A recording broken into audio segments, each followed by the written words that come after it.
What if the reason people don't take you seriously has nothing to do with your intelligence and everything to do with how many words you're using? Some of the smartest professionals lose respect without even realizing it.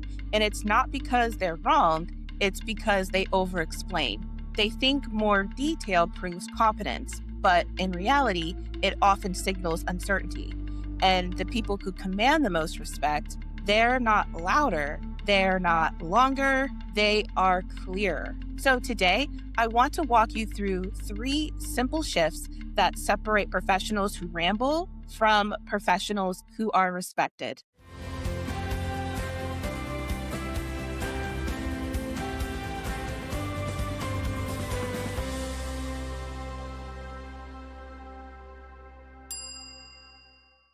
Hello, everyone. Welcome to Frustrated to Fluent. I'm Devon, founder and CEO of the English Communication Academy. And here we unpack the moments when communication either builds trust or quietly weakens it. And if you work in healthcare and you've ever struggled to find the right words in a high stakes moment, I created a short guide called 10 Phrases Every Healthcare Professional Should Know. You can download it below or go to frustratedtofluent.com to learn more. Now, we have all seen this. Someone makes a solid point, then keeps talking, then adds another explanation, then another example, then another sentence. And slowly, you can feel the authority draining from the room. And it's not because the idea was weak, but because the delivery was. Over explaining is one of the fastest ways to lose professional respect, especially under pressure in healthcare environments. So today, I want to walk you through 3 simple shifts that separate professionals who ramble from professionals who are respected. So again, they're not the loudest, they're not the longest, they are the clearest. All right, let's get into it. The first shift I want to talk about is simple. You state, don't justify. Many professionals think respect comes from explaining everything. It actually doesn't. It comes from clarity. Let me show you what this looks like. So I'm going to over explain. So I was thinking maybe we could possibly review the numbers again just to make sure everything looks okay. Here's a clear version. Let's review the numbers again. Same message, different authority. When you justify every single statement, you accidentally send this signal. I'm not fully confident in what I'm saying. And people can feel that, even if they can't explain why. Strong professionals don't bury their message, they lead with it. So instead of explaining your timeline in detail, you might say, I'll have that to you by Friday. Instead of apologizing before setting a boundary, you might say, I'm not able to take that on right now. Shorter messages often sound stronger, not weaker. The second shift is learning to use silence intentionally. Most people rush to fill space because silence makes them uncomfortable. So they just keep talking and talking and talking, even after their point is made. But confident professionals do something different. They speak, then pause. And it's not because they forgot what to say, it's because they finish saying what mattered. So try this. State your point clearly, then stop talking. Let the silence do the work.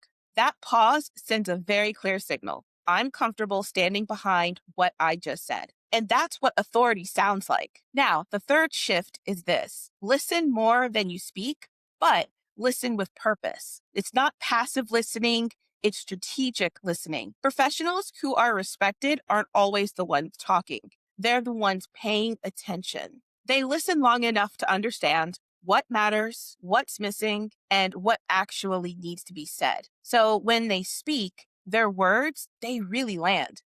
And it's because they're not excessive, they're not rushed, they're not defensive. It's because they're precise. And precision builds credibility. Now let's talk about why over explaining happens, because this part matters. Over explaining isn't random. It usually comes from fear. It could be a fear of being misunderstood. It could be a fear of being wrong or judged. And so we add more and more words, more context, and just more explanations. But the irony here is the more words we add, the less confident we sound. And it's not because we don't lack experience or expertise, it's because we lack restraint. and restraint is a signal of confidence. So here's my question for you. Which one of these do you recognize in yourself? Do you tend to justify too much or fill silence too quickly? Or do you explain more than necessary? Start with one shift, not all three, just one. And if this is something you see happening in your own communication, make sure you subscribe because this is exactly the kind of professional signal most people miss. Now, respect isn't built by saying more. It's built by saying what matters and stopping there. So the next time you feel the urge to explain something, you pause, state your message, then trust it. Say less and watch how people listen more. All right, if this video helped you, please hit like and subscribe. I post new videos every week to help you build real world fluency and communication skills in your professional life. Also, please share this. If you work in healthcare and you've ever struggled to find the right words in a high stakes moment, I created a short guide called 10 Phrases Every Healthcare Professional Should Know. You can download it below or go to frustratedtofluent.com to learn more. And if you liked this video, check these other ones out too. All right, that's it for today. Thank you so much for tuning in, and I'll see you next time. Take care.